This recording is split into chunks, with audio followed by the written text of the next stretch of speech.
sasabihin niya. That's how important he is. And marami pa. Marami pang akala natin hindi pala ganito. With his presence, makukonfirm natin na ganito pala. Yan pala siya. Akala natin hindi ganon, pero sasabihin niya, makukonfirm natin na yun pala. Yan pala siya. Siya pala yun. Things like that. So initially, may mga personalities na magtawagin sa inyo?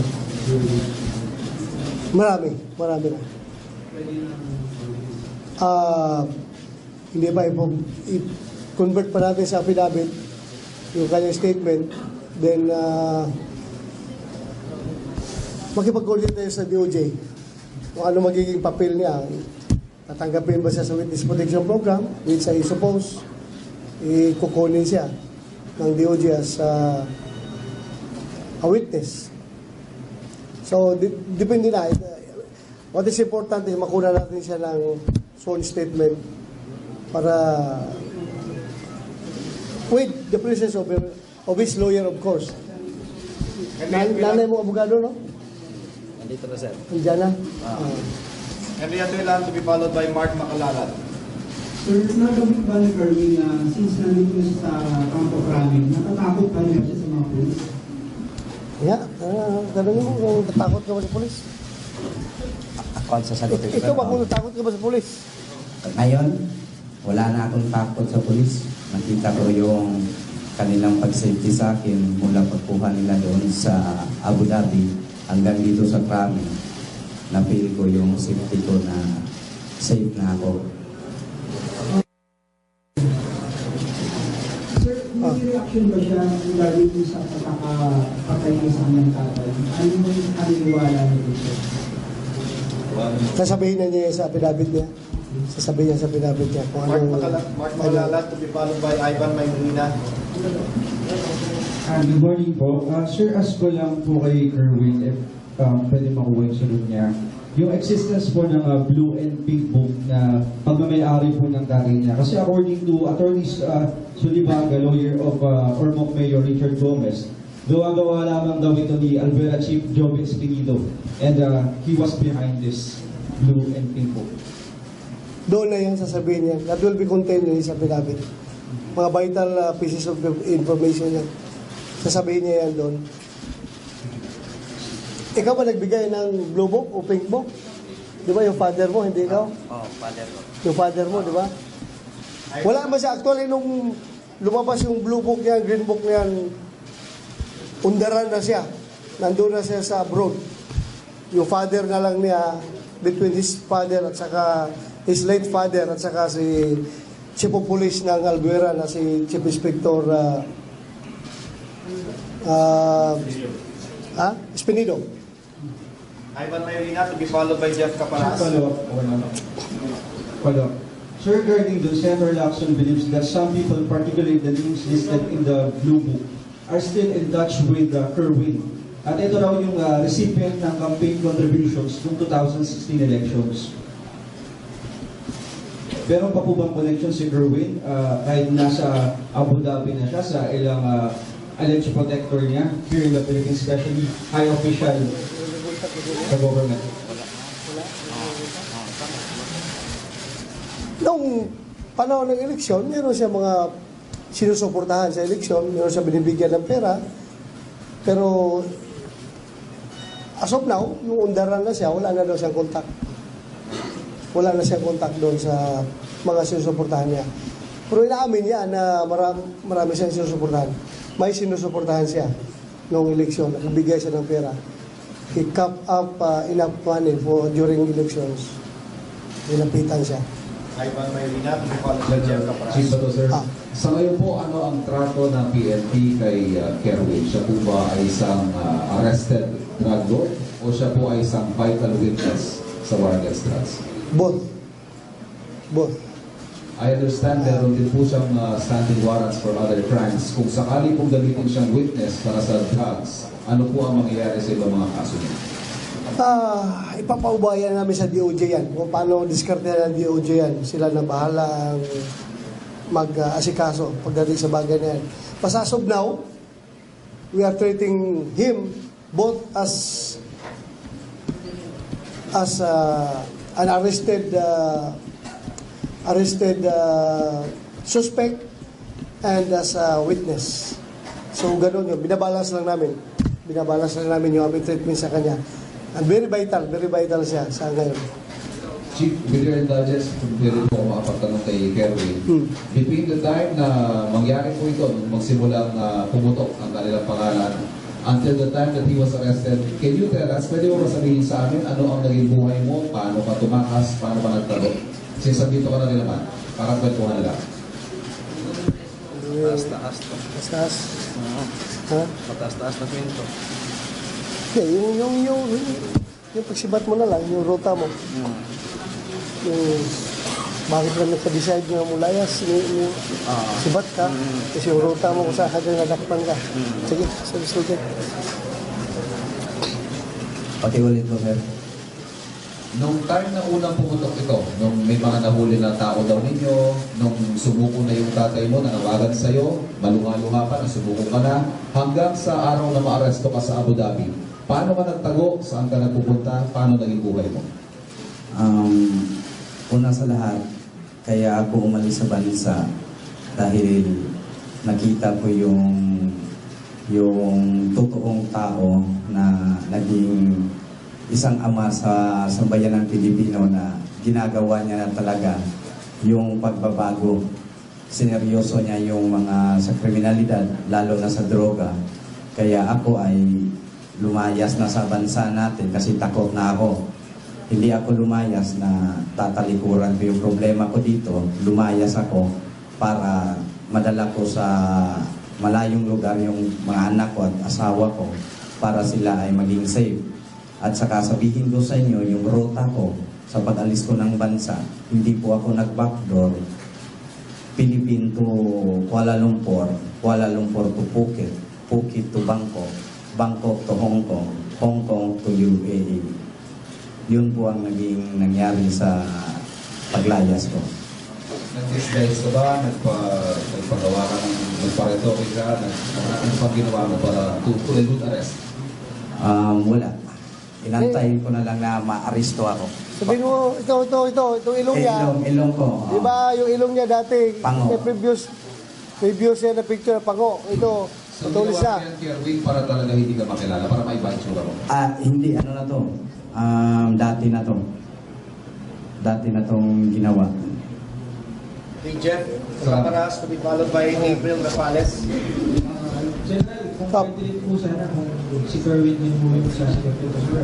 Ano ikaw mo muna. Tanong ko lang, sir, ano ang paniniwala ni Kerwin sa pagkamatay ng kanyang ama? Sir, since nailabas na yun sa isang panayam earlier, pwede mo bang pasagutin din sa tungkol doon kung anong paniniwala niya sa pagkamatay ng kanyang ama?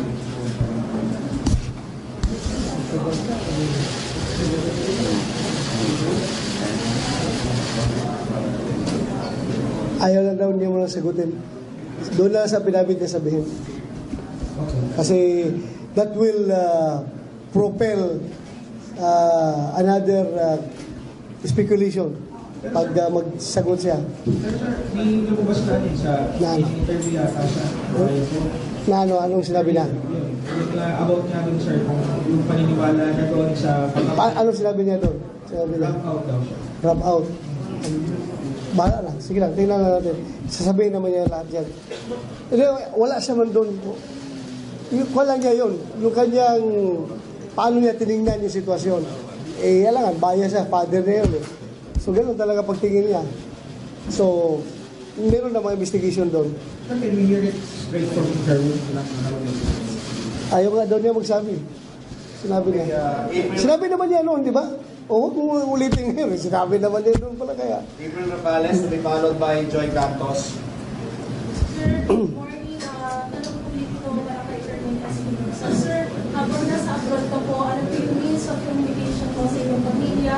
May support ka po ba sa inyo? Kasi sa information na namin, nakatira po kayo sa isang high-end na apartment. May source na kayo ng income doon. So, po sa Sige po naman. Diba ka? Sagot na, tabaga. Tabaga. Pakiulit po, ma'am. Habang na kayo po ay nasa abroad, ano po yung source of income ninyo o meron po mas susuporta sa inyong mga personalidad o mga kaalyado, mga relatives, at ano po yung communication ninyo sa inyong pamilya? Wala pong nagsuporta sa akin, kundi ang ginagamit kong pera nung nasa abroad ako, yung dala kong pera dito sa Pinas. Yun lang po, ma'am. Joy Cantos. Wala siyang, hindi ka gumagamit ng credit card habang nasa abroad ka? Sugalo ka? ATM. Aside sa ATM, meron kang cash na dollar, dala. O, meron daw siyang dala-dalang 40,000 US dollars, di ba? Yun yung ginagamit mo doon. At saka ATM, walang credit card. Joy Cantos, to be followed by Gary De Leon. Sir, good morning po. Sir, is Mr. Espinosa willing to cooperate in the investigation? But before that, are you going to subject him to drug test? Ito, sa? Sasabit po ba sa drug test si Kerwin? Hindi na kailangan dahil aminado naman niya siya na drug lord siya eh. Inaamin naman niya na drug lord siya. Ang drug lord naman not necessarily gumagamit or hindi. Pero kung gusto mo, iba ko natin. Pero hindi na siya gumagamit dahil matagal siya doon eh. Nakagamit ka ba doon ng drugs doon sa kwan? 12 years na po hindi gumamit, sir. 12 years na doon siya hindi gumagamit. So useless yung drug test niya. Pero inaamin naman niya talaga na drug lord siya. So walang problema. Sir, in the government quest for a drug rehabilitation, the PNP is on the second phase of Plan Global Barra, you arrested Kerwin. What more can we expect in the coming days? Kasi di ba may mga in-involve sa personalities na naging ano po inaasal natin sa Pilipinas? Heads will roll. Pag sino yung mga involved. Wala tayong sinasanto dito. Kung meron man siyang mga police na protector, we've been doing that. Kinakasuhan natin, ina-assign sa mga pwesto na kung saan hindi na sila makapag-engage sa droga, gano'n gawin natin. Mag-karaoke muna tayo, Joy. Ha? Gary De Leon, to be followed by Joel Arroel. Sir De La Rosa, papayaran po ba natin magalaw ni Kerwin yung weight ng tatay niya? Pag-aralan namin. Kasi sir, yung kambal yung si Kevin kasi nagteksahan yung sister niya na ano raw, may mga bantaro sa buhay. Kasi yun ang kumalik sa bahay ni Kevin. Hindi natin makakuha niya. Hindi natin maiwasan yan. Meron talaga. Sa dami ba naman yung isisiwalat at sa dami ba namang taong involved sa kanyang illegal drug trade na ngayon nanganganib na maisa publiko at mapapailan ng kaso, talagang they are after him, yung mga tao na yun. But on the part of the PNP naman, I have instructed the RD of PRO 8, si General Beltihar, na i-secure yung pamilya niya. Ruel Perez, to be followed by George Caines. Kanina may interview sa kanya sa loob sa Bulacan.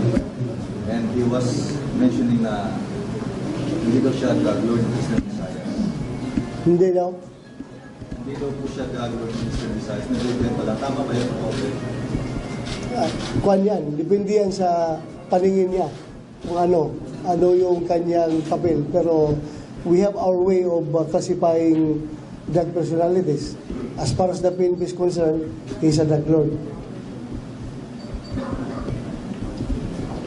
Follow question. Pero nagbebenta lang daw siya, sir. Ang drug lord ba hindi ba nagbibinta? Sino kaya yung sir? Sinasabi niya na talagang drug lord? Meron Lord of our Lords. Diba? Lord 1, Lord 2, Lord 3, Lord 4, Lord 5. Yung mga ganyan-kanyang kuhan yan. Pero Lord pa rin siya. Diba, Kerwin? Kung sama ka, Lord of the Rings. Last two questions will come from George Caines. Sir, good morning. Sir, nakita natin security preparation sa ginawa nyo. Meron ba tayong natanggap na validated information regarding threats in Kerwin? Because, we did this all And we don't know kung ano ba, meron ba kayo natanggap silang threat against him. That's why we did this preparations. Wala naman. Naniguro lang tayo. In fact, I have been inviting them, yung would-be assassins ni Kerwin. Kung sino gusto pumatay sa kanya, get it on. Let's get it on. Bring it on. Sir, Diba, kung gusto, i-announce ko pa nga yung itinerary namin eh. Kung gusto yung mga boss, abusin nyo kami. Bring it on. Katagal na namin hinahanap yan. Sir, given that, with your permission, ano kaya yung makaramdam ng Kerwin, sir, kung pauwi na siya ng Pilipinas? Because we know for a fact na after what happened to his father, at yung paghahanda rin na sinasabi yung natin na, Pakiramdam mo daw. Sabihin mo yung pakiramdam mo. Ha? Ha? Sama, nahadlo ka? Ha? Okay na ka? Pagpatuong hadlok, pero pagkakita na po sa security, sa operasyon, wala naman. Ay, papunta doon dito, takot na takot siya. Pero yung nakita, pagdating niya sa airport, nakita niya yung security preparation, okay na daw siya. Okay na daw siya. Sir, lastly, sa custodial center, sir, syempre, nandun din yung mga ibang high-profile detainees, sir. We have 2 senators there and you will be staying there. So, ano yung security, paano yung security arrangements doon, sir, sa mga? Isolated siya doon. General Director HSS. Sir, isolated siya. Walang ibang kwan. Walang ibang makakalapit sa kanya doon kahit na yung kapwa niya detainee. Isolated yung kwan niya, sir, yung kanyang lugar doon, no? Kahit na yung ibang detainee, hindi makalapit sa kanya. So, yun, hindi makalapit sa kanya. Kahit na yung mga senador doon, hindi makalapit sa kanya. So, secure dito. Yung pagkain, siguruhin natin na hindi siya malason. Lahat ng visitors, walang makapasok doon without clearance coming from me or from Colonel Ferro. Dalawa lang magbigay ng clearance. Kahit abogado niya, pamilya niya, kung pupunta doon, may clearance sa akin at kay Colonel Ferro. Maniguro tayo. Final question. Sir, kung para kay Kerwin, kung makakausap ko na si Pangulong Duterte, ano na yung sa video, i-request mo ba siya? Pangulong? Sabihin ka? Oh, yun, sabihin mo. Ano ba gustong sabihin? Ang hiling ko lang sa ating presidente ay humihiling ako ng tawad kung ano man yung mga nagawa ko dati at sana bigyan niya ako pagkakataon na magbagong buhay. At itong sitwasyon ko ngayon na wala na yung papa ko, maaasahan niya lahat ng mga involved sa drug trade, nalalaman ko, lalabas silang lahat yung mga pangalan niya. Yan lang po. Sa pagpapalala. Personal mo bang kilala sa Senator Lima? Personal mo kilala ko? No comment lang po. Ako, sinabi ko na po sa isa sa EIDG na si Colonel Ferro po, yung mga mga impormasyon. Kailan lang kayo huling nag-usap ng ano yung huling mga nag-usapan niyo? Wala na, na kami, kanya-kanya na. Yung Okay, thank you very much po. Final. Ito pala yung naghuli kay Kerwin doon at nag-escort pabalik dito si Colonel Ferro, si Colonel Peralta, yung ating police attaché sa Riyadh, Saudi Arabia, si Colonel Magalona, at saka si Colonel Delbo. Silang apat yung nagtrabaho talaga doon para mahuli si Kerwin. Sir, will you be allowed to appear before Ano? Diyan ka. Sir, will you be allowed to appear before the Senate? Kasi may invitation sana. It depends. Kung i-require kami ng Senate na i-present siya doon, then while he's in our custody, dadalhin namin doon. Kung i-require ng Senate. Okay. That would be it. Salamat po. Maraming salamat. Okay na? Dali, baka may papahabol. Para wala kayong tulog eh. Pagbigyan natin. Wala kayong tulog eh. Napupuyat kayo sa kakahiabang. Sige. Yung mga sinabi ng papa mo na 40 plus na ano, kino-confirm mo ba yun yung sinabi ni papa mo sa affidavit niya? Dandali ako mo sasagot sa'yo dyan. In fairness, hindi pa niya nakita yung affidavit dahil nga wala silang communication ng father niya habang nandoon siya. Mamaya, i-compare niya yan, natin yan, sa sasabihin niya sa affidavit niya na kukunin ng EIDG, i-compare natin yan sa sinabi ng father niya. So kung magkakatugma, So ngayon siya kukunan siya ng statement kukunan siya ng statement. I-cross-match natin yun, yung mga pangalan na yun, para talagang mako-confirm. Mr. General Balgonzales po, DCRH. Tayo po ay mga Pilipinong may malaki hong pagpapahalaga sa pamilya, lalo na ho ang namatayan, o lalo na ho ang namatay. Ano ho ba, Mr. General, makapagkukumbinsi ho sa inyo na payagan ho si Kerwin na makita ho sa uling pagkakataon yung kanyang ama? Hindi mo na ako kailangan kumbinsihin. Ako'y Pilipino, ako'y Kristiyano, ako'y Katoliko, ako'y may pamilya. Alam ko yung naramdaman ng isang anak na namatayan ng ama. By all means, gusto ko siyang makapiling yung father niya bago ilibing. But because of some security considerations, pag-iisipan mo namin, pag-aaralan namin yan. Huwag mo kayo mag-alala. Tao rin ako. Tao rin kami na pareho tayo na pakiramdam. Gusto natin makapiling yung mahal natin sa buhay.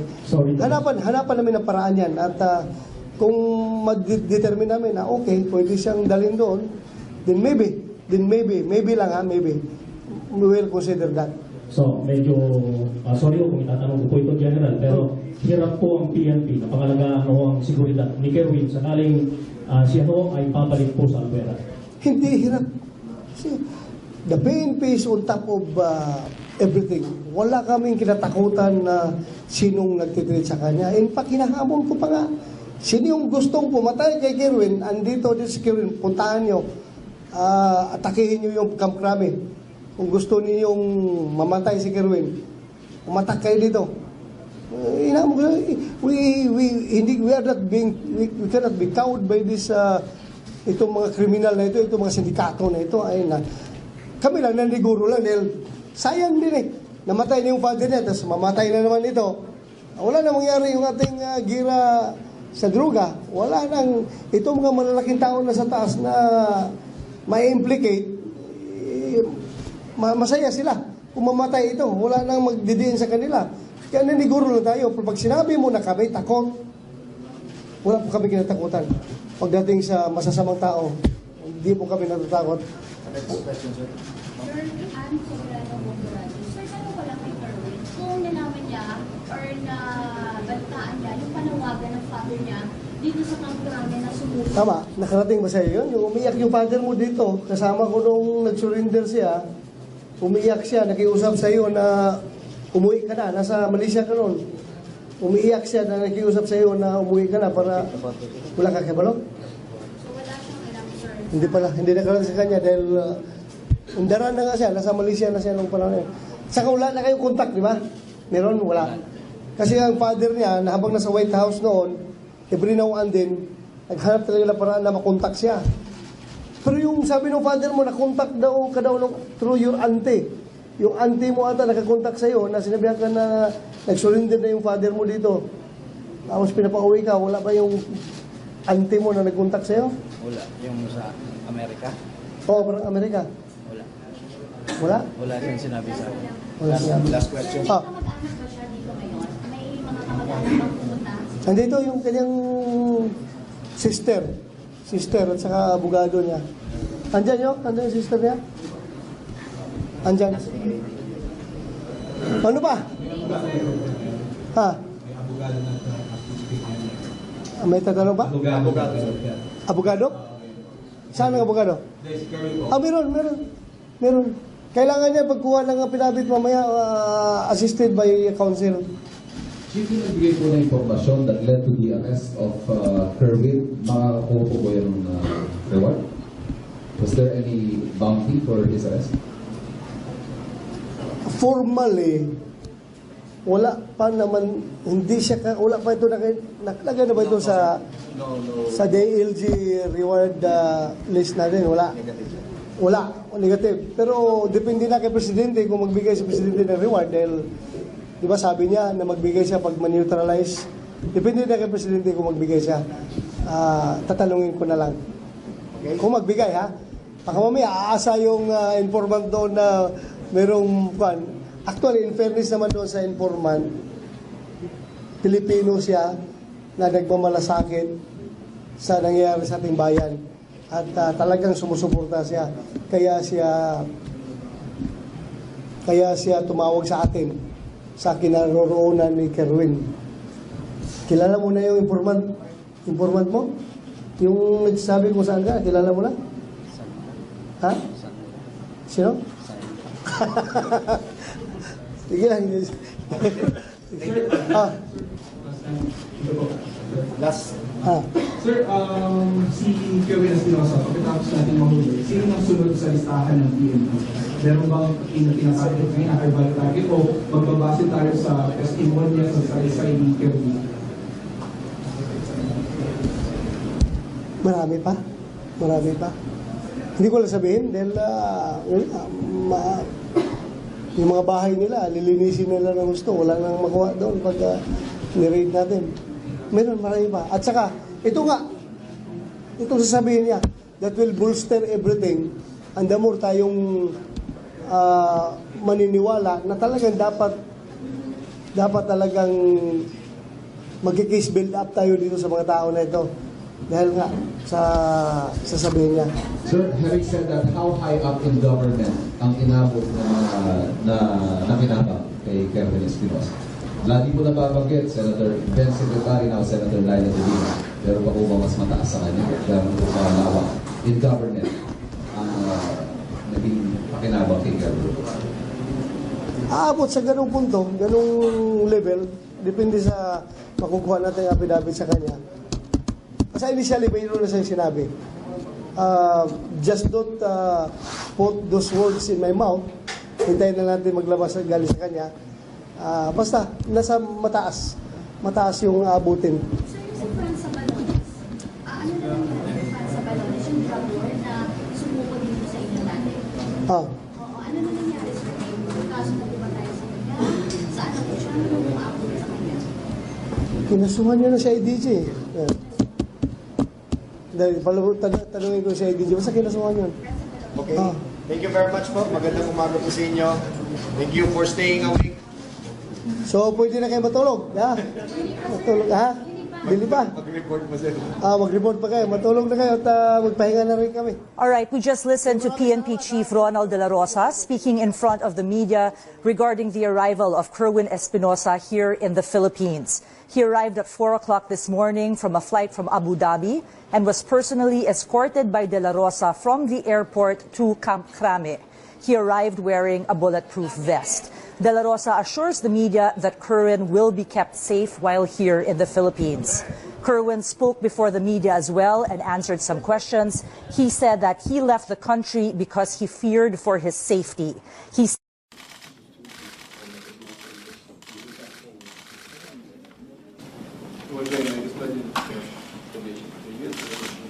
Your Excellency, distinguished Mr. My pleasure to meet you.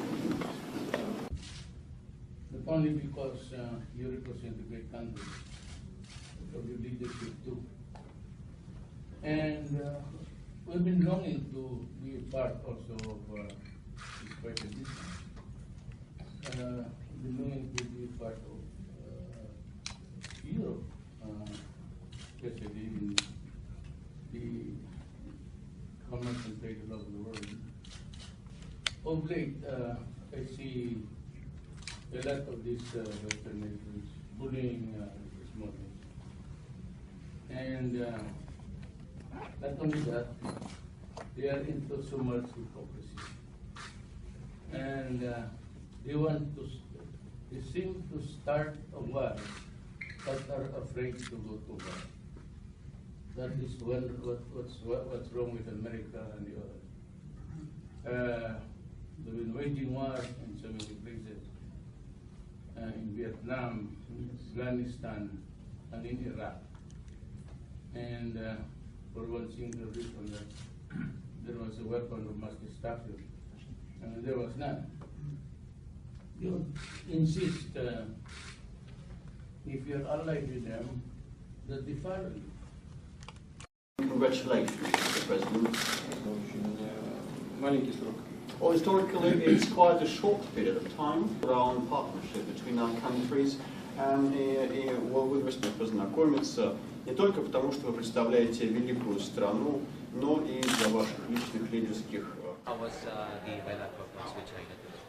I was very happy with it. I think we had really achieved a lot in moving forward. The purpose of the bilaterals, as requested by China, was to follow through on the MOUs that we had signed during the state visit of the president there. And I'm very happy to report that we are on track on this one. We will be pushing for now more vigorous talks for the purpose of implementations, the broad strokes that we had arrived at when we signed these MOUs. So these are things that we're looking forward, and we're very happy that China is as enthusiastic as the Philippines in making sure that the trade and economic relationships that we would like to foster would really be fast-tracked. We spoke a little bit about the South China Sea disputes, not for the purpose of resolving them now, but I think most of the conversation along that line was an expression of goodwill.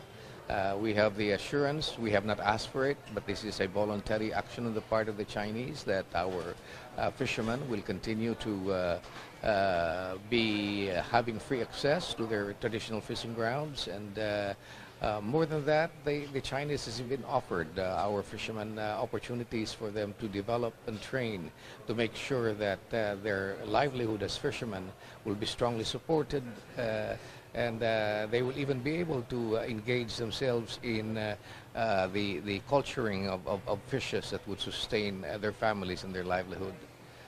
We also had made sure that any actions that will be taken by us will be precisely to just simply promote our interests, where the area of jurisdiction, territorial ownership and sovereignty will be set aside in the meantime until a solution is in sight in the future.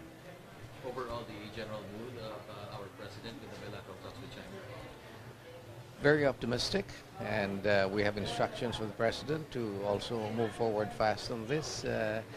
Incidentally, the agricultural aspect or sector of our relationship will also be pushed through. China has indicated an intention to really beef up their importation of agricultural products, particularly in the area of fruits. They have also mentioned the lifting of the ban on tourists coming over, and we expect within the next few weeks even a marked increase in tourists coming from China. President Rodrigo Duterte extended an invitation to the Prime Minister of China. What was the answer to this? Yes, the President extended an invitation for President Xi Jinping to visit the Philippines, and he had accepted it.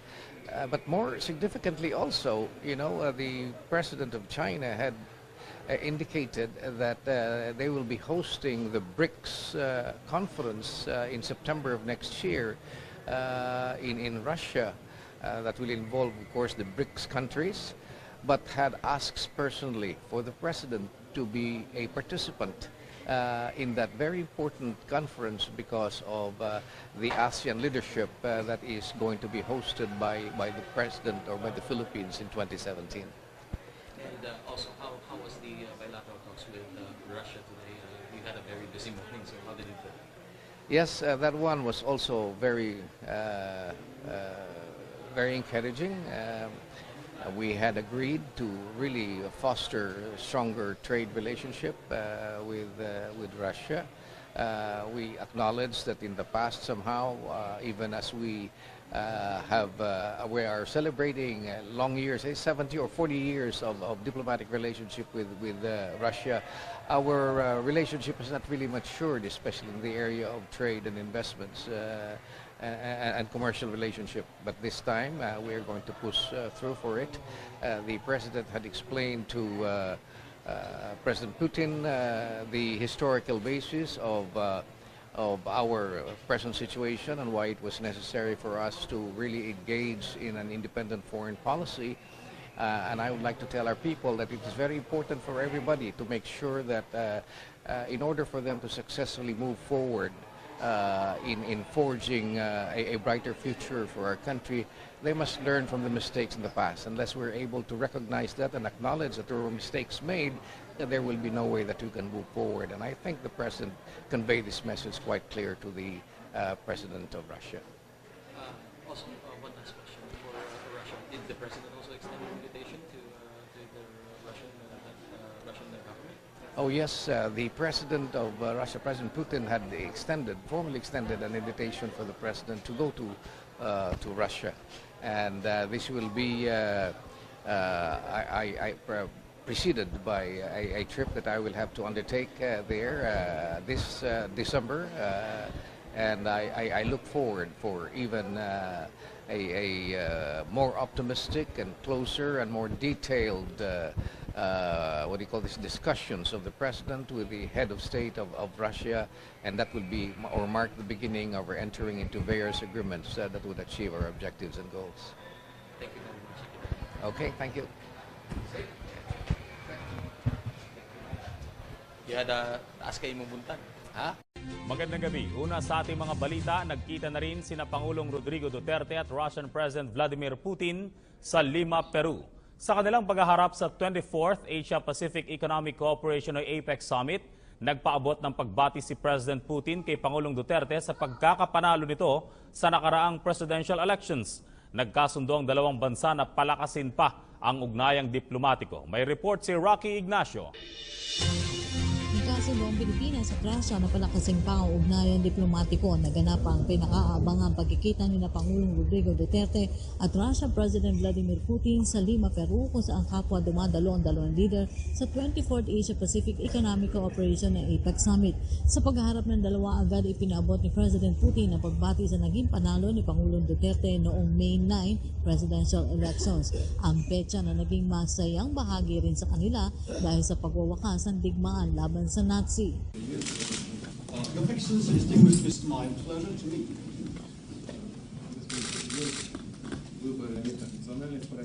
A very bright day, public holiday over the Nazis. So once again, congratulations, Mr. President. Президент, в этом году мы отмечаем 40-летие установления дипломатических отношений между нашими историческими мерками. Очень маленький срок. Well, historically, it's quite a short period of time around partnership between our countries. And it's my pleasure to have a chance to speak to you. Ikinalugon ni Pangulong Duterte ang paghaharap nila ni Putin na isa sa mga lider na nais itong makapulong. Una nang sinabi ng Pangulo na bahagi pa rin ito ng pagiging bukas ng Pilipinas sa iba pang mga bansa sa larangan ng kalakalan at pamumuhunan. Not only because you represent a great country, but of your leadership too. And we've been longing to be a part also of this project. We've been longing to be a part of Europe, especially in the commerce and trade all over the world. Ibinahagi rin ni Pangulong Duterte kay President Putin ang kanyang concern sa Estados Unidos. Nagpulong ang dalawang leader sa harap na rin ay sinusulong ng independent foreign policy ng Duterte administration. Historically, we identified with the Western world. It was good until it lasted, and of late, I see a lot of these Western nations bullying the small nations. And not only that, they are into so much hypocrisy.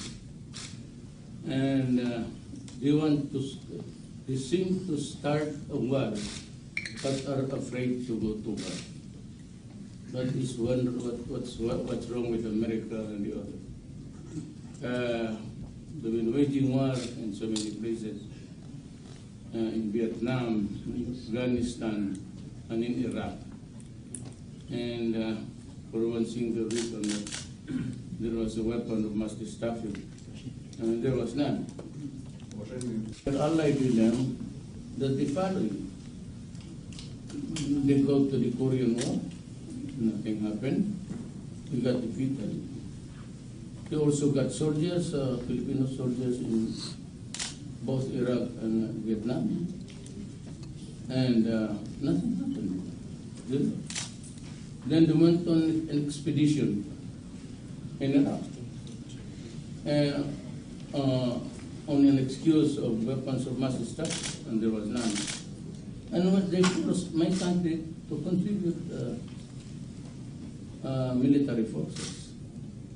And when one soldier, one Filipino worker in the Middle East was captured by the groups there, they threatened to behead the Filipino unless we go out of course, in the war against in the Middle East at that time. And because it was of national interest, and because the country was really going overboard thinking of how to solve the problem, the condition was that if we withdraw our forces, then they would spare the life of the Filipino worker. And we decided to withdraw. And from that time on, the Americans made it hard for us. Samantala, formal na rin inimbitahan ni President Putin si Pangulong Duterte na bumisita sa Russia. Oh yes, the President of Russia, President Putin, had formally extended an invitation for the President to go to Russia. And this will be preceded by a trip that I will have to undertake there this December. And I look forward for even a more optimistic and closer and more detailed discussions of the President with the head of state of Russia, and that will be or mark the beginning of our entering into various agreements that would achieve our objectives and goals. Naniniwala rin si Secretary Yasay na malinaw na naipabot ni Pangulong Duterte ang kahalagahan ng pagpapairal ng independent foreign policy ng Pilipinas, kasabay na rin ang pagbibigay tuon ng kooperasyon sa larangan ng trade and investment sa Russia. Para sa PTV News, Rocky Ignacio, Lima, Peru.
Forces of the Philippines, Lieutenant General Glorioso V. Miranda, the military host.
Sasabihin niya,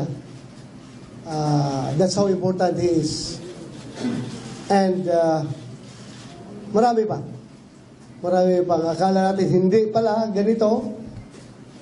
With his presence, makukonfirm natin na ganito pala. Yan pala siya. Akala natin hindi ganon, pero sasabihin niya, makukonfirm natin na yun pala. Yan pala siya. Siya pala yun. Things like that. So initially, may mga personalities na matawagin sa inyo? Marami na. Hindi ba i-convert pa natin sa affidavit yung kanyang statement, then makipag-coordinate tayo sa DOJ kung ano magiging papel niya. Tatanggapin ba siya sa Witness Protection Program, which I suppose kukunin siya ng DOJ as a witness. So, depende na. What is important is makuna natin siya ng sworn statement para with the presence of his lawyer, of course.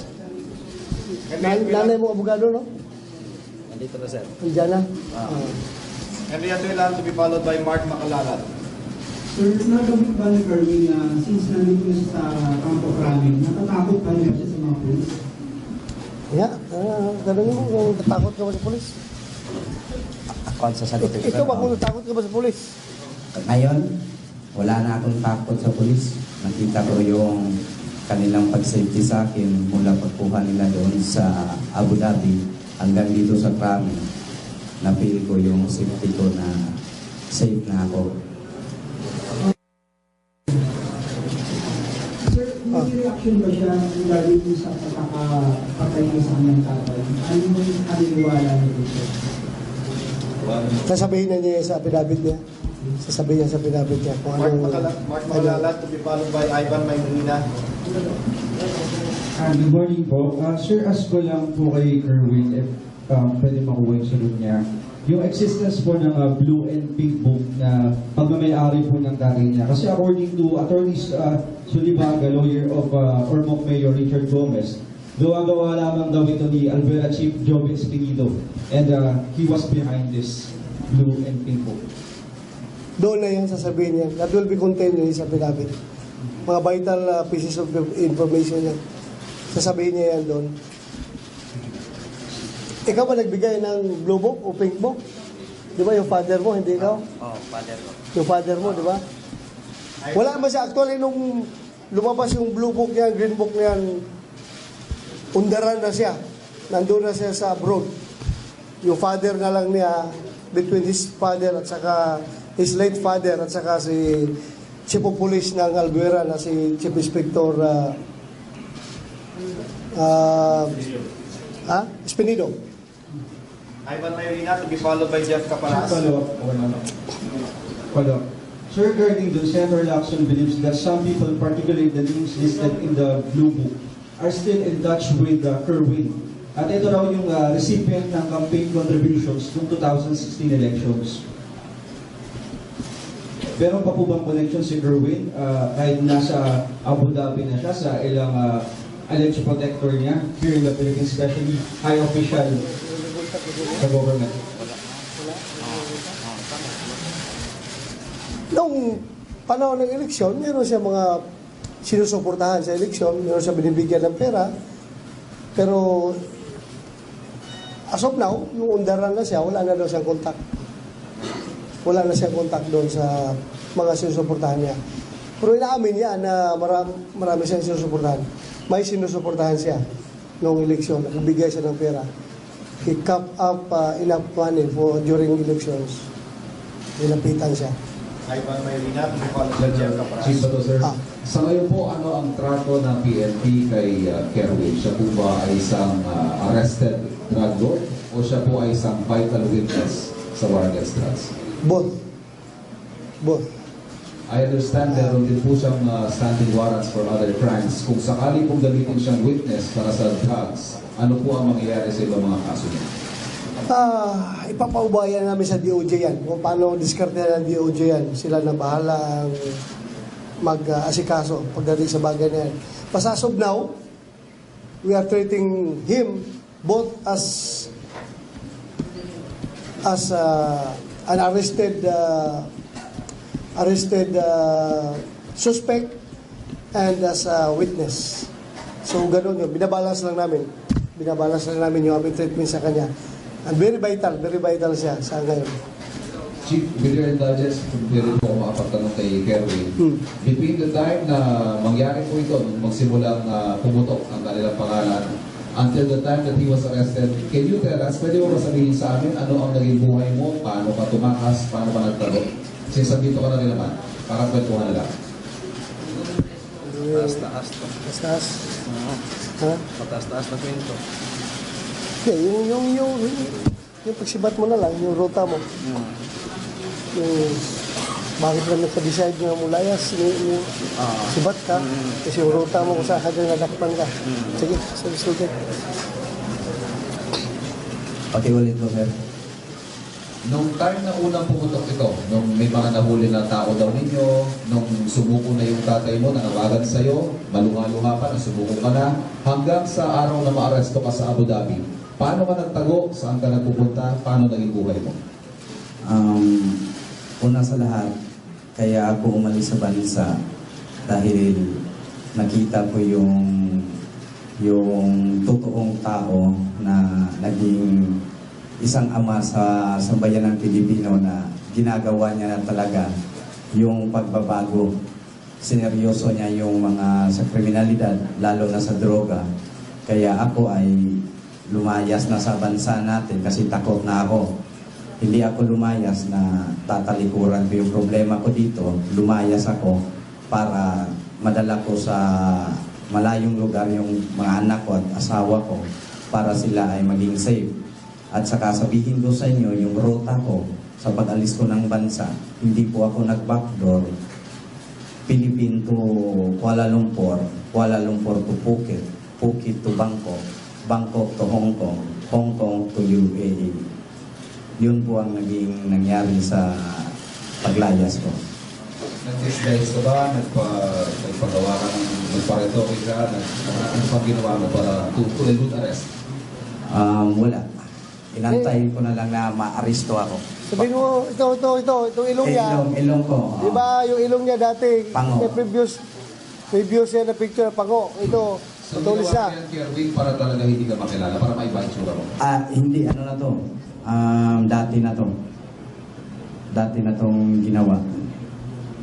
Hey, Jeff Caparas to be followed by April Rafales. General, Kung pwede rin po sana kung si Kerwin din po yung sasagot ko, sir.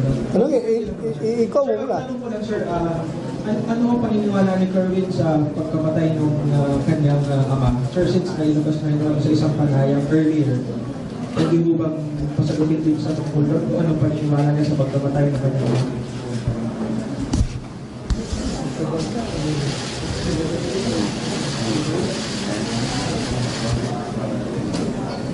Ayaw lang daw niya muna sagutin.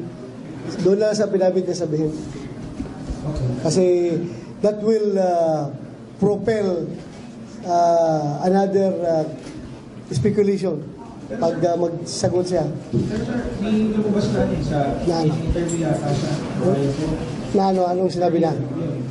About nga dun, sir, kung yung paniniwala niya doon sa Anong sinabi niya doon? drop out daw siya. Drop out. Bahala lang. Sige lang, tingnan na natin.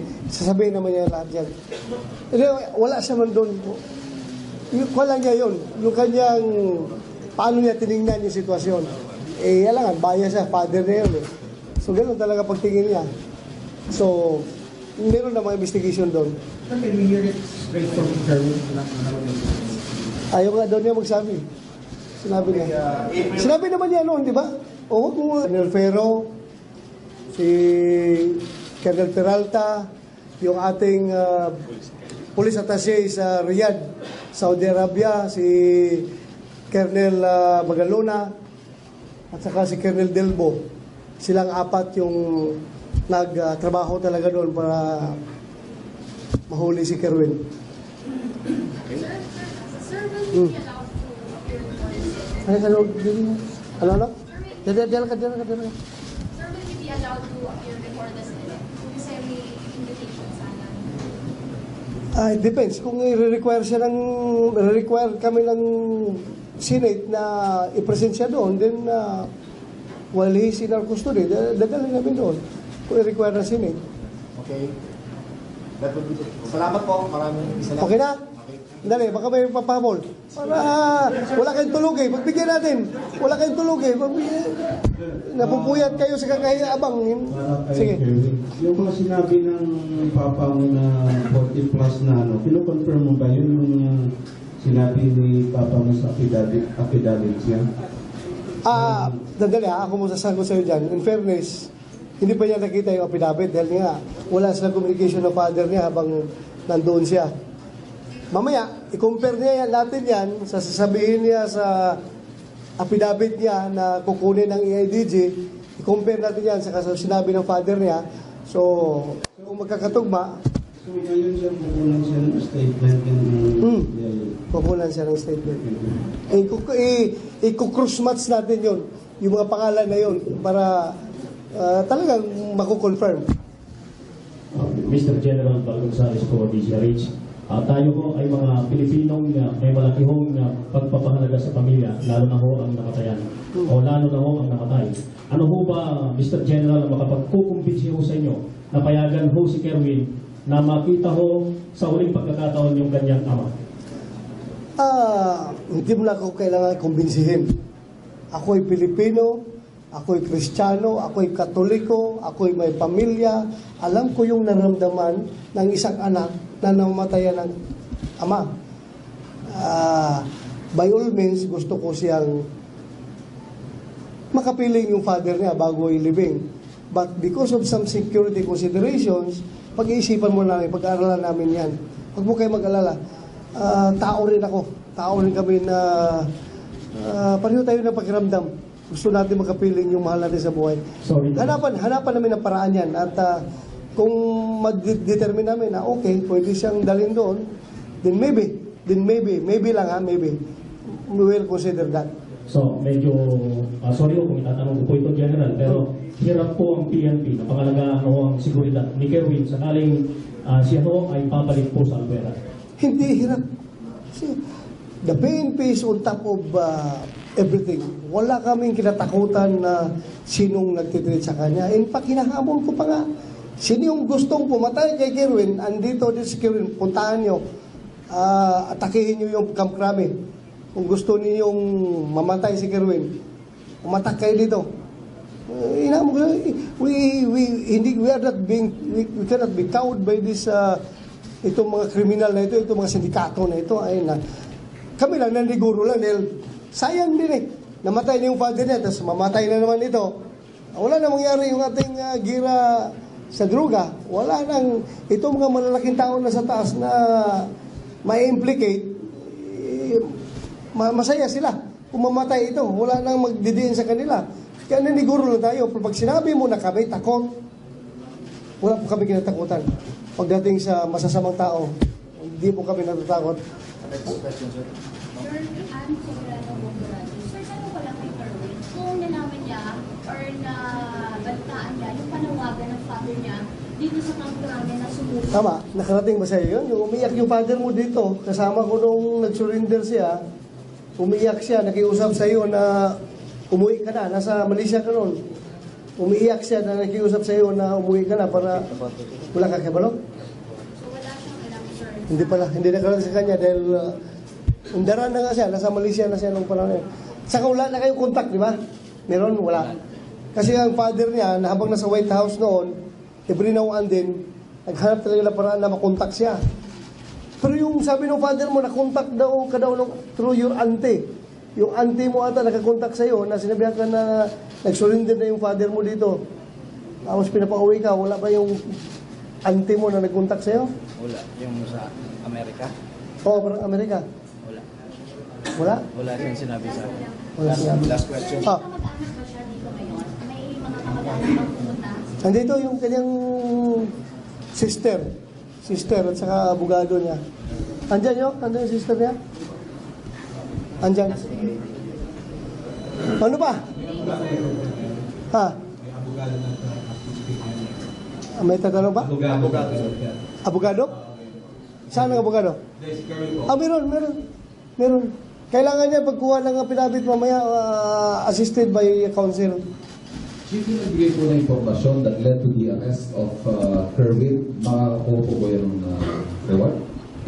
Was there any bounty for his arrest? Formally, wala pa naman, wala pa ito, nakalagay na ba ito sa DILG reward list natin? Wala, negative. Pero depende na kay Presidente kung magbigay si Presidente ng reward dahil, di ba sabi niya na magbigay siya pag man-neutralize. Depende na kay Presidente kung magbigay siya. Tatanungin ko na lang. Kung magbigay ha, baka mamaya aasa yung informant doon na merong pan. Actually, in fairness naman doon sa informant, Pilipino siya na nagmamalasakit sa nangyayari sa ating bayan. At talagang sumusuporta siya. Kaya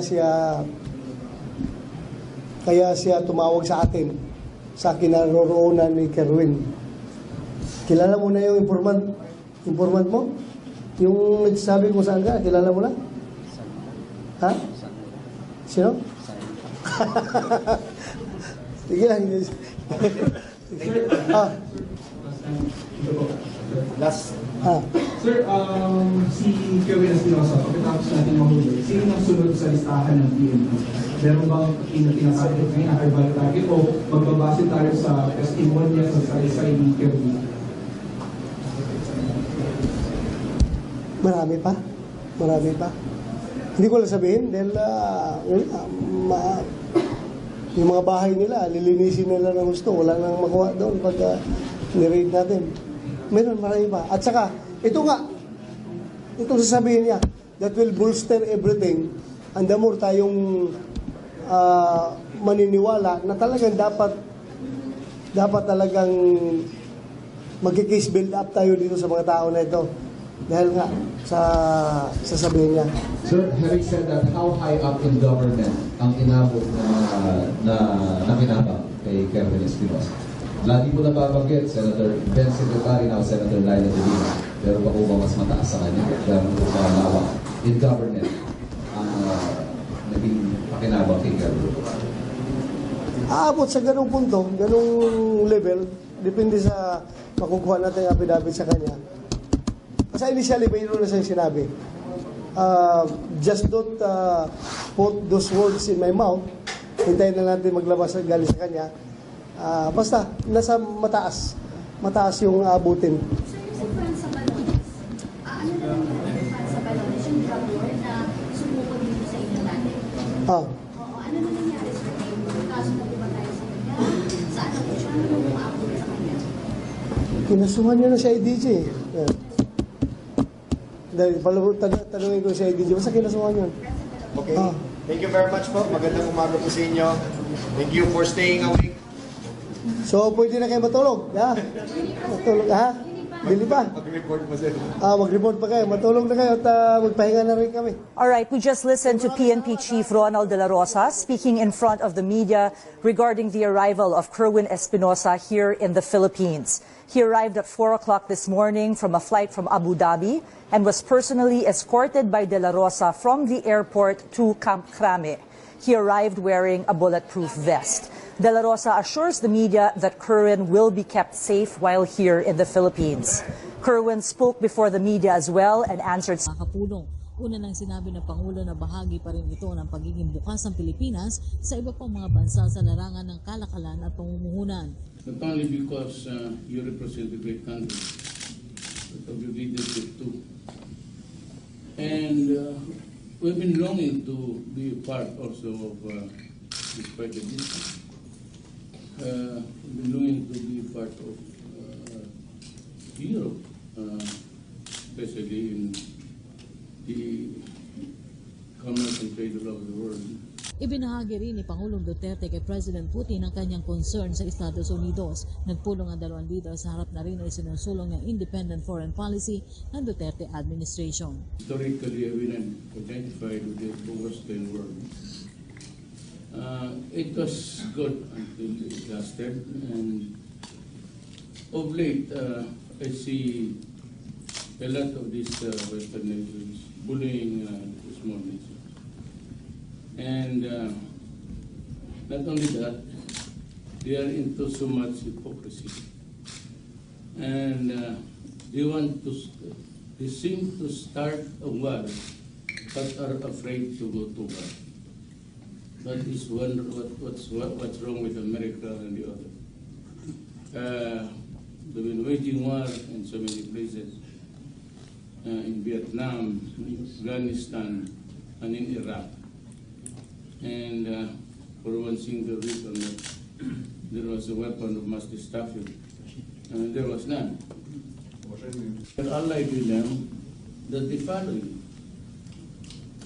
They go to the Korean War, nothing happened. We got defeated. They also got soldiers, Filipino soldiers in both Iraq and Vietnam, and nothing happened. Then they went on an expedition in Iraq, on an excuse of weapons of mass destruction, and there was none. And what they forced my country to contribute military forces. And when one soldier, one Filipino worker in the Middle East was captured by the groups there, we threatened to behead the Filipino unless we go out of course, in the war against the Middle East at that time. And because it was of national interest, because the country was really going overboard thinking of how to solve the problem, the condition was that if we withdraw our forces, then they would spare the life of the Filipino worker. And we decided to withdraw. And from that time on, the Americans made it hard for us. Samantala, formal na rin inimbitahan ni President Putin si Pangulong Duterte na bumisita sa Russia. Oh yes, the President of Russia, President Putin, had formally extended an invitation for the President to go to Russia. And this will be preceded by a trip that I will have to undertake there this December, and I look forward for even a more optimistic and closer and more detailed what do you call this, discussions of the president with the head of state of Russia, and that would be or mark the beginning of our entering into various agreements that would achieve our objectives and goals. Naniniwala rin si Secretary Yasay na malinaw na naipabot ni Pangulong Duterte ang kahalagahan ng pagpapairal ng independent foreign policy ng Pilipinas, kasabay na rin ang pagbibigay tuon ng kooperasyon sa larangan ng trade and investment sa Russia. Para sa PTV News, Rocky Ignacio, Lima, Peru.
some questions.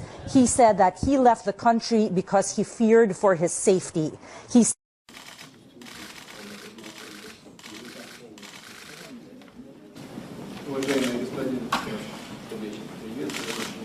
Your Excellency, distinguished Mr. My pleasure to meet you.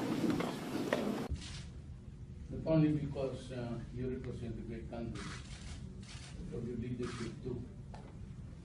And we've been longing to be a part also of this president. We've been longing to be a part of Europe, especially in the commerce and trade all over the world. Of late, I see a lot of these Western nations bullying small nations. And not only that, they are into so much hypocrisy. And they seem to start a war, but are afraid to go to war. That is what's wrong with America and the others. They've been waging war in so many places, in Vietnam, in Afghanistan, and in Iraq. And for one single reason that there was a weapon of mass destruction, and there was none. You insist, if you're allied with them, that they follow you. Congratulations, Mr. President. Well, historically, it's quite a short period of time around partnership between our countries. И вы, Mr. познакомиться не только потому, что вы представляете великую страну, но и для ваших личных лидерских. How was the bilateral talks with China? I was very happy with it. I think we had really achieved a lot in moving forward. The purpose of the bilaterals, as requested by China, was to follow through on the MOUs that we had signed during the state visit of the president there. And I'm very happy to report that we are on track on this one. We will be pushing for now more vigorous talks for the purpose of implementations, the broad strokes that we had arrived at when we signed these MOUs. So these are things that we're looking forward, and we're very happy that China is as enthusiastic as the Philippines in making sure that the trade and economic relationships that we would like to foster would really be fast-tracked. We spoke a little bit about the South China Sea disputes, not for the purpose of resolving them now, but I think most of the conversation along that line was an expression of goodwill. We have the assurance, we have not asked for it, but this is a voluntary action on the part of the Chinese that our fishermen will continue to be having free access to their traditional fishing grounds. And more than that, the Chinese has even offered our fishermen opportunities for them to develop and train to make sure that their livelihood as fishermen will be strongly supported, and they will even be able to engage themselves in the culturing of fishes that would sustain their families and their livelihood. We also had made sure that any actions that will be taken by us will be precisely to just simply promote our interests, where the area of jurisdiction, territorial ownership and sovereignty will be set aside in the meantime until a solution is in sight in the future.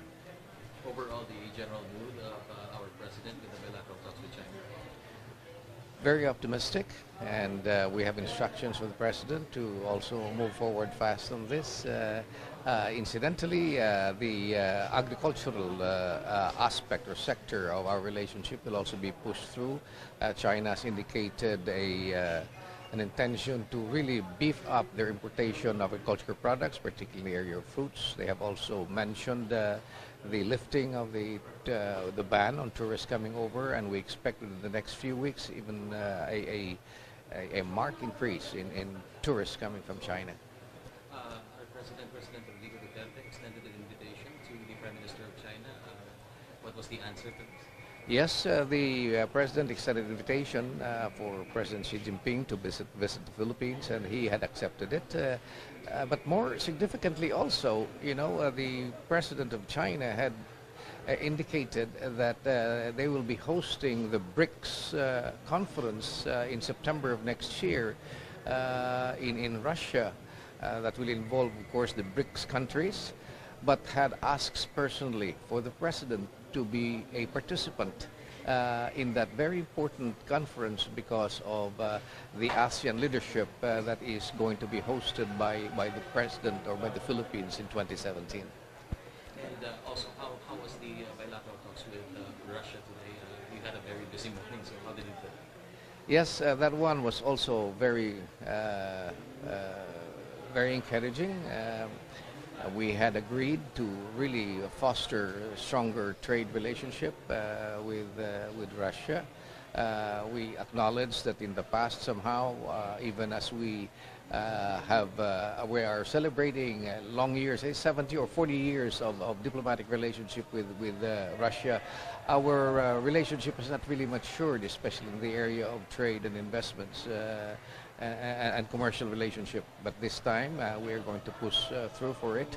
The President had explained to President Putin the historical basis of our present situation and why it was necessary for us to really engage in an independent foreign policy.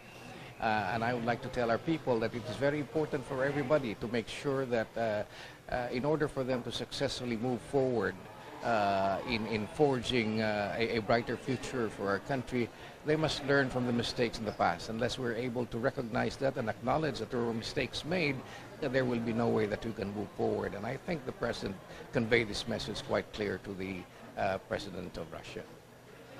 Also, one last question for Russia. Did the President also extend an invitation to the Russian government?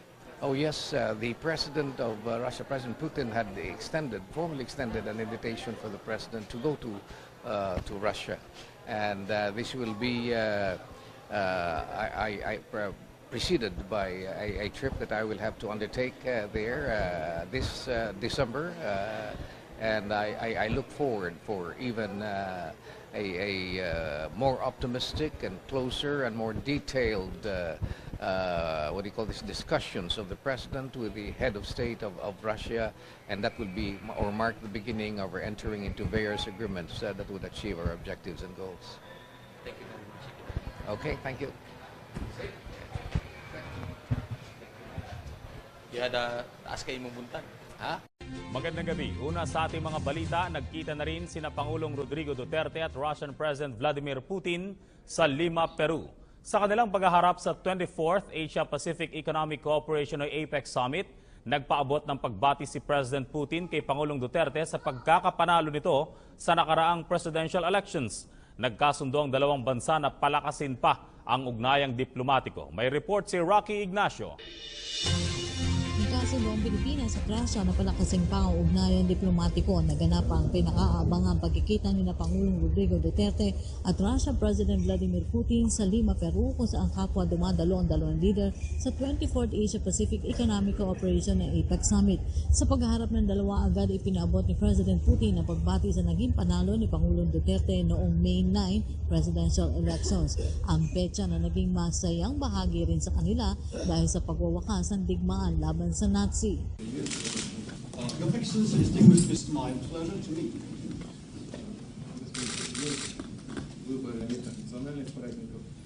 A very bright day, public holiday over the Nazis. So once again, congratulations, Mr. President. Президент в этом году мы отмечаем 40-летие установления дипломатических отношений между нашими по историческим меркам. Очень маленький срок. Well, historically, it's quite a short period of time around partnership between our countries. And it's my pleasure to have a chance to speak to you. Ikinalugod ni Pangulong Duterte ang paghaharap nila ni Putin na isa sa mga leader na nais nitong ulitin ngayon, sinabi naman niya doon pala kaya. April Rapales to be followed by Joy Cantos. Sir, good morning. Tanong po dito para kay Erwin Espinosa. Sir, habang nasa abroad ka po, ano po yung means of communication po sa iyong pamilya may sumuporta po ba sa inyo? Kasi sa information na namin, nakatira po kayo sa isang high-end na apartment, may source na kayo ng income doon, sa Sagot ko lang. Diba ka? Sagot ka? Diba ka? Diba ka? Pakiulit po, ma'am. Habang na kayo po ay nasa abroad, ano ba yung source of income mo? O meron mo ang sumusuporta sa inyong mga personalidad o mga kaalyado, mga relatives, at ano ba yung means of communication niyo sa inyong pamilya? Wala pong nagsuporta sa akin, kundi ang ginagamit kong pera nung nasa abroad ako, yung dala kong pera dito sa Pinas. Yun lang po, ma'am. Joy Cantos. Wala siyang, hindi ka gumagamit ng credit card habang nasa abroad ka? Sugalo ka? ATM ra. ATM. Aside sa ATM, meron kang cash na dollar, dala. O, meron daw siyang dala-dalang 40,000 US dollars, di ba? Yun yung ginagamit mo doon. At saka ATM, walang credit card. Joy Cantos, to be followed by Gary De Leon. Sir, good morning po. Sir, is Mr. Espinosa willing to cooperate in the investigation? But before that, are you going to subject him to drug test? Sasabit ko ba sa drug test si Kerwin? Hindi na kailangan dahil aminado naman niya siya na drug lord siya eh. Inaamin naman niya na drug lord siya. Ang drug lord naman not necessarily gumagamit or hindi. Pero kung gusto mo, iba ko natin. Pero hindi na siya gumagamit dahil matagal siya doon eh. Nakagamit ka ba doon ng drugs doon sa kwan? 12 years na po hindi gumamit, sir. 12 years na doon siya hindi gumagamit. So useless yung drug test niya. Pero inaamin naman niya talaga drug lord siya. So walang problema. Sir, in the government quest for a drug review, the PNP is on the second phase of Plan Bubble Barrel, you arrested Kerwin. What more can we expect in the coming days? Kasi di ba may mga in-involve siyang personalities na naging ano pong inaasahan natin sa Pilipinas? Heads will roll. Pag sino yung mga involved. Wala tayong sinasanto dito. Kung meron man siyang mga police na protector, we've been doing that. Kinakasuhan natin, ina-assign sa mga pwesto na kung saan hindi na sila makapag-engage sa droga, gano'n gawin natin. Mag-karaoke muna tayo, Joy. Ha? Gary De Leon, followed by Joel Arroel. Sir De La Rosa, papayaran po ba natin magalaw ni Kerwin yung weight ng tatay niya? Pag-aralan namin. Kasi sir, yung kambal yung si Kevin kasi nagtekstaan yung sister niya na ano raw, may mga bantaro sa buhay. Kasi yun ang kumalik sa bahay ni Kevin. Hindi natin makuha niya, hindi natin maiwasan yan. Meron talaga. Sa dami ba naman yung isisiwalat? Sa dami ba namang taong involved sa kanyang illegal drug trade na ngayon nanganganib na maisang publiko at mapapaila ng kaso, talagang they are after him, yung mga tao na yun. But on the part of the PNP naman, I have instructed the RDO PRO 8, si General Beltihar, na i-secure yung pamilya niya. Ruel Perez, to be followed by George Caines. Chief, kanina may interview sa kanya sa loob sa Ibrahim. And he was mentioning na hindi daw siya drug lord ng Eastern Visayas. Hindi daw. Hindi daw po siya drug lord ng Eastern Visayas. Nagbibenta lang. Tama ba yun? Kuan yan. Depende yan sa paningin niya. Kung ano yung kanyang papel. Pero we have our way of classifying drug personalities. As far as the PNP is concerned, he's a drug lord. Follow question. Pero nagbibenta lang daw siya, sir. Ang drug lord ba hindi ba nagbibenta? Sino kaya yung sir? Sinasabi niya na talagang drug lord? Meron Lord of our Lords. Diba? Lord 1, Lord 2, Lord 3, Lord 4, Lord 5. May mga ganyan-kanyang gawa niyan. Pero Lord pa rin siya. Diba, Kerwin? Kung sama ka, Lord of the Rings. Last two questions will come from George Caines. Sir, good morning. Sir, nakita namin yung security preparations na ginawa nyo. Meron ba tayong natanggap na validated information regarding threats in Kerwin? Because, we did this all, and we don't know kung ano ba, meron ba kayo natanggap sila threat against him? That's why we did this preparations. Wala naman. Naniguro lang tayo. In fact, I have been inviting them, yung would-be assassins ni Kerwin. Kung sino gusto pumatay sa kanya, get it on. Let's get it on. Bring it on. Sir, kung gusto, i-announce ko pa nga yung itinerary namin eh. Kung gusto yung mga boss, abusin nyo kami. Bring it on. Matagal na namin hinahanap yan.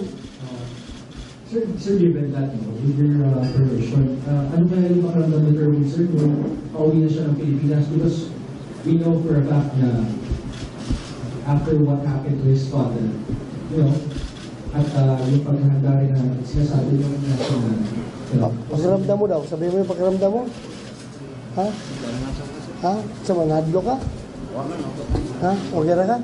Pagpatuong hadlok, pero kita na po sa security, sa operasyon, wala naman.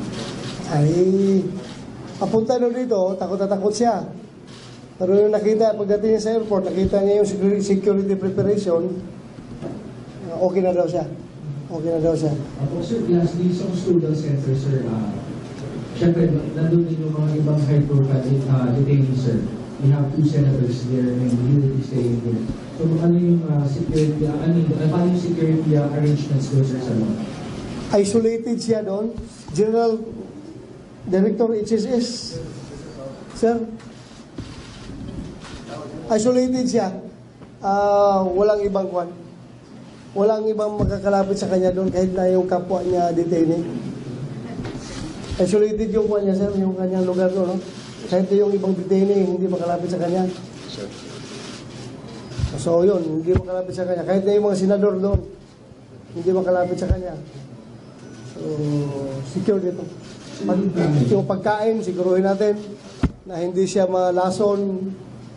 Lahat ng visitors, walang makapasok doon without clearance coming from me or from Colonel Ferro. Dalawa lang magbigay ng clearance. Kahit abogado niya, pamilya niya, kung pupunta doon, may clearance sa akin ng kay Colonel Ferro. Maliguro tayo. Final question. Sir, kung para kay Kerwin, kung makakausap ko si Pangulong Duterte, ano nang gusto na sabihin? Sabihin ka? Oh, yun, sabihin mo. Ano ba gustong sabihin? Ang hiling ko lang sa ating presidente ay humihiling ako ng tawad kung ano man yung mga nagawa ko dati at sana bigyan niya ako pagkakataon na magbagong buhay. At itong sitwasyon ko ngayon na wala na yung papa ko, maaasahan niya lahat ng mga involved sa drug trade na nalalaman ko, lalabas silang lahat yung mga pangalan niya. Yan lang po. Sa papalot, personal mo bang kilala sa Senator Lima? Personal mo kilala ko? No comment lang po. Ako, sinabi ko na po sa isa sa EIDG na si Colonel Ferro po, yung mga mga impormasyon. Kailan lang kayo nag-usap ng tatay mo? Ano yung huling mga napag-usapan niyo? Wala na, na kami, kanya-kanya na. Yung Okay, thank you very much po. Final. Ito pala yung naghuli kay Kerwin doon at nag-escort pabalik dito.